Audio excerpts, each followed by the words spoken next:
আপনারা অনেকে তারকেশ্বরে জল ঢালতে যান, সারা শ্রাবণ মাস শিবের পুজো করেন।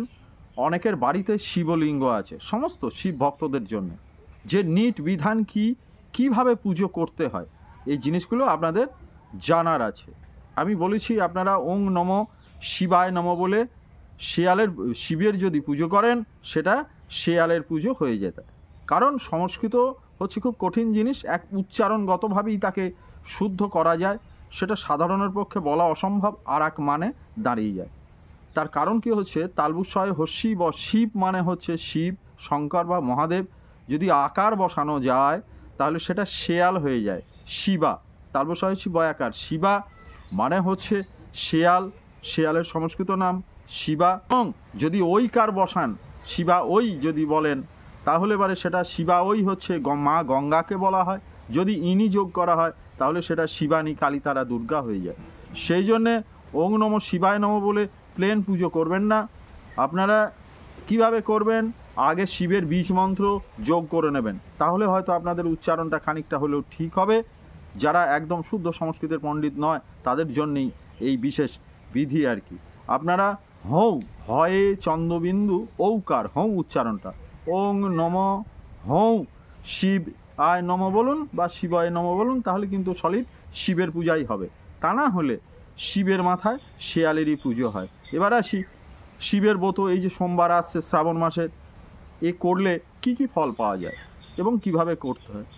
শিবের যদি ব্রত করেন, শিব যদি সন্তুষ্ট হয়, শিবের স্ত্রী হচ্ছেন দুর্গা, আপনার 10 দিক রক্ষা করবে, 10 বিধ মঙ্গল হবে, 10 রকম বাধা দূর করবে, সমস্ত বিপদ নাশ করবে শিব সন্তুষ্ট হলে। শিব সন্তুষ্ট হলে আর কি হবে, তার এক পুত্র গণেশ, সে আপনাকে বিদ্যা দেবে, বুদ্ধি দেবে, ঋদ্ধি দেবে, সিদ্ধি দেবে, কর্মক্ষমতা দেবে। এটা হচ্ছে গণেশের কাজ। সেই সঙ্গে কার্তিক আপনার সৌন্দর্যতা দেবে, মাধুর্যতা দেবে, আর দেবে বড় পরিচিতি এবং আপনার নিজের সব কিছুকে রক্ষা করার ক্ষমতা। লক্ষ্মীজি সন্তুষ্ট হন শিবের পুজো করলে, লক্ষ্মী দেবেন আপনাকে অগাধ ধনসম্পত্তি, শ্রী এগুলো সৌন্দর্য, এগুলো লক্ষ্মী প্রদান করবেন। সরস্বতী আপনাকে কি দেবেন, সরস্বতী দেবেন বাক, সুন্দর কথাবার্তা বলা, আপনার স্বরকে সুন্দর করবে, আপনার বিদ্যা দেবে, বুদ্ধি দেবে, সঙ্গীত কলা বিদ্যা ইত্যাদি দেবে। এক শিবকে পুজো করলেই এই ফলগুলো পাওয়া যায়। এবার আসি শিবের যারা বারব্রত করেন বা যারা সোমবার পালেন, কিভাবে পালবেন। সেদিন কোনো রকম রান্না করা খাবার খাওয়া যাবে না, কোনো রকম না। কি খেতে হবে আপনারা, সেটা হচ্ছে দুধ খান, সাবু খান, তারপরে মটরের ডাল ভিজে খান, ছোলা খান, বিভিন্ন রকম ফল খান, এতে কোনো রকম বাধা নিষেধ নেই। এবং যদি কিছু না পান, যদি আটা গুলে খান তাতেও হবে। কখন খাবেন এটা, বেলা 12টার পরে। আপনি পুজো দেন বা না দেন, পুজো সকালে দিতেই পারেন, যারা না দেন শুধু গায়ে পালেন তাদের জন্য, বা যারা পুজো দেন তাদের জন্য বেলা 12টার পরে আপনি খাওয়া দাওয়া করবেন। এবং সকাল থেকে জল টল কিচ্ছু খাবেন না, চা জল টল। এবং আবার রাত্রিবেলায় 7টার পরে আবার আপনি গ্রহণ করুন এই ফল টল ইত্যাদি কাঁচা খাবারগুলো। এটা কেন বললাম, কারণ দ্বাদশ জ্যোতির্লিঙ্গ আছে বা অন্যান্য জায়গায় প্রতিষ্ঠিত যত শিব আছে 12টার মধ্যে পুজো কমপ্লিট হয়ে যায়, তাহলে সব জায়গার ফলটাই পাবেন। এবং সন্ধ্যার পরে যদি ওই টাইমের পরে খান, সব জায়গায় সন্ধ্যারতি কমপ্লিট হয়ে যায়, তাহলে পূর্ণ ফল লাভ করবেন। আর যারা শ্রাবণ মাসে প্রত্যেক সোমবারগুলো পালতে চান বা শিবকে আপনারা জল ঢালতে যান বা জল দেন, প্রত্যেক বাড়ি দুধ ও গঙ্গা জল দিয়ে পুজো করা যায় যদি কিছু না পারেন। কিন্তু নিয়ম হচ্ছে প্রথম সোমবার শুধু দুধ আর গঙ্গার জল দিয়ে, মন্ত্র হচ্ছে ওং নম অঘরায় নমঃ। দ্বিতীয় সোমবার দই দিয়ে, মন্ত্র হচ্ছে ওং নম পশু পতয়ে নমঃ, ও শিবের মাতাতেই। তৃতীয় সোমবার হচ্ছে ওং নম দ্বাদশ জ্যোতির্লিঙ্গায় মহাদেবায় শিবায় নম, এটা দেবেন হচ্ছে মধু দিয়ে। চতুর্থ সোমবার হচ্ছে আপনারা দেবেন শিবকে, সবগুলো তো গঙ্গা জল মেশাতেই পারেন, সেটা হচ্ছে ঘি দিয়ে। তার মন্ত্র হচ্ছে নম ভূতেশ্বরায় শিবায় নমঃ।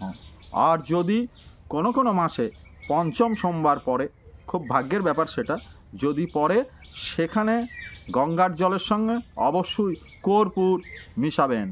কর্পূর দিয়ে নম মহামৃত্যুঞ্জয় শিবায় নম বলে স্নান করাবেন। এরকম এক একটা সোমবারে এক এক রকম বস্তু দিয়ে শিবকে সন্তুষ্ট করতে হয়। আপনারা এইভাবে পুজো করলে সম্পূর্ণ সুফল পাবেন সব দিক দিয়ে। আপনি শিব আপনাকে সিদ্ধি প্রদান করবে। এইভাবে শিবের পুজো করুন। আর যদি কোনো মন্ত্র বলতে না পারেন, অনেক ভালো ভক্তি ভরে শিবকে শুধু শুধু যদি দেন দুধ, গঙ্গার জল, বেলপাতা, শিব তাতেই সন্তুষ্ট হয়। তবে অবশ্যই প্রত্যেক দিনই বেলপাতা দেওয়ার চেষ্টা করবেন। দুধ, গঙ্গা জল আর বেলপাতা, দ্রব্য যেদিন যা তা মিশিয়ে দেবেন। এছাড়া অন্য কোনো রকম দ্রব্য শিবের মাথায় ঢালবেন না। আর একটা কথা বলি, যারা বাড়িতে শিবলিঙ্গ রেখেছেন বা যে সমস্ত জায়গায় আপনারা পুজো দিতে যান, অবশ্যই লক্ষ্য করবেন যদি নন্দী মহারাজ না থাকে সেই শিবের পুজো দেবেন না, কারণ সেই শিবের পুজো দিতে নেই। শিব ও নন্দীর একটা সম্পর্ক আছে। শিব হচ্ছেন নীলকণ্ঠ। গলায় বিষ ধারণ করার পরে ওর গলায় একটা জ্বালা অনুভব হয়। এই নন্দীর যে শ্বাস প্রশ্বাস, সেটাই শিবের গলাটায় আরাম হয়। তার জন্যে ভারতবর্ষ কেন পৃথিবীর যে জায়গায় শিবলিঙ্গ স্থাপন আছে সব জায়গায় দেখবেন নন্দী মহারাজকে রাখা আছে, অর্থাৎ উল্টো দিকে আপনার একটা ষাঁড়ের মূর্তি আছে। বিশেষভাবে মনে রাখবেন, বাড়িতে কেউ যারা শিবলিঙ্গ রেখেছেন, শুধু শিবলিঙ্গ মোটেই বাড়িতে রাখা উচিত নয়। অবশ্যই আপনারা ছোট ষাঁড়ের মানে নন্দী মহারাজের মূর্তি নিয়ে আসুন। শিবের মূর্তি স্থাপন করার নিয়ম হচ্ছে, শিবের নিচের বজ্রপীঠ বা মাতৃপীঠটা সবসময় উত্তর দিকে থাকবে এবং তার ওই দিকে দক্ষিণ দিকে মুখ করে নন্দী মহারাজ বসিয়ে রেখে দেবে। এইভাবে যারা ঘরে শিব রেখেছেন অবশ্যই রাখবেন। শুধু শিব মূর্তি ঘরে রাখলে এমন ভয়াবহতা নেমে আসে এবং আপনার জীবন হঠাৎ বিষময় হয়ে যেতে পারে। এই দিকগুলো লক্ষ্য রাখবেন, কারণ শিবের মতন অল্পে সন্তুষ্ট দেবতা মোটেই কেউ নেই। শিব পুজো সব রকম অবস্থাতেই করা যায়, যে অবস্থাতেই থাকুন, শুধু দুধ, গঙ্গা জল, বেলপাতা দিলেই উনি সন্তুষ্ট হন। শিবের কৃপায় আপনারা সকলে ভালো থাকুন।